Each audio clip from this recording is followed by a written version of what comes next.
السلام علیکم ناظرین۔ مکہ معظمہ میں ولید نامی ایک کافر رہتا تھا۔ اس کا سونے کا ایک بت تھا جس کی وہ روز پوجا کرتا تھا۔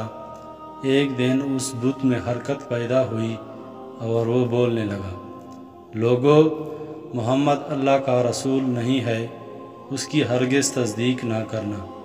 یہ سن کر وہ کافر بہت خوش ہوا اور باہر نکل کر اپنے دوستوں سے کہا، مبارک ہو، آج میرے معبود نے مجھ سے بات کی ہے۔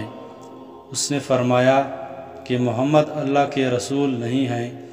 یہ سن کر لوگ اس کے گھر آئے تو دیکھا کہ واقعی بت یہ جملہ دہرا رہا ہے۔ وہ لوگ بھی بہت خوش ہوئے اور دوسرے دن ایک عام اعلان کے ذریعے ولید کے گھر میں ایک بڑا اجتماع ہو گیا تاکہ لوگ بت کے منہ سے وہی جملہ سن لیں۔ انہوں نے حضور صلی اللہ علیہ وسلم کو بھی دعوت دی تاکہ حضور صلی اللہ علیہ وسلم بھی بت کے منہ سے وہی بکواس سن لیں۔ لہٰذا آپ صلی اللہ علیہ وسلم بھی تشریف لائے، اور جب آپ صلی اللہ علیہ وآلہ وسلم آئے تو بت بول اٹھا، اے مکہ والو، خوب جان لو کہ محمد اللہ کے سچے رسول ہیں، ان کا ہر ارشاد سچا ہے، ان کا دین برحق ہے، لیکن تم اور تمہارے بت جھوٹے، گمراہ اور گمراہ کرنے والے ہیں۔ اگر تم سچے رسول پر ایمان نہ لائے تو جہنم میں جاؤ گے۔ پس عقل مندی سے کام لو اور سچے دل سے محمد کی غلامی اختیار کر لو۔ بت کے منہ سے یہ بات سن کر ولید بڑا گھبرایا اور غصے میں بت کو زمین پر دے مارا اور ٹکڑے ٹکڑے کر دیے۔ حضور صلی اللہ علیہ وآلہ وسلم فاتحانہ طور پر واپس ہوئے۔ راستے میں آپ صلی اللہ علیہ وآلہ وسلم سے ایک سبز پوش گھڑ سوار ملا جس کی تلوار سے خون ٹپک رہا تھا۔ حضور صلی اللہ علیہ وآلہ وسلم نے فرمایا، تم کون ہو؟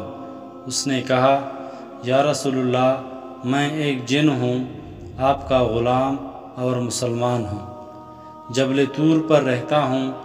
میں کچھ دنوں کے لیے کہیں گیا ہوا تھا۔ آج گھر آیا تو میرے گھر والے رو رہے تھے۔ میں نے وجہ دریافت کی تو معلوم ہوا کہ ایک کافر جن جس کا نام مسفرد تھا، وہ مکہ میں آ کر ولید کے بت میں گھس کر حضور صلی اللہ علیہ وسلم کے خلاف بکواس کر گیا ہے، اور آج پھر گیا ہے تاکہ پھر بت میں گھس کر آپ صلی اللہ علیہ وآلہ وسلم کے متعلق بکواس کرے۔ یا رسول اللہ، مجھے سخت غصہ آیا۔ میں تلوار لے کر اس کے پیچھے دوڑا اور راستے میں ہی اسے قتل کر ڈالا، اور پھر خود ولید کے بت کے اندر گھس گیا، اور آج جس قدر تقریر کی ہے، یا رسول اللہ، میں نے ہی کی ہے۔ جب آپ صلی اللہ علیہ وآلہ وسلم نے یہ سنا تو بڑی خوشی کا اظہار فرمایا اور اپنے اس غلام جن کے لیے دعا فرمائی۔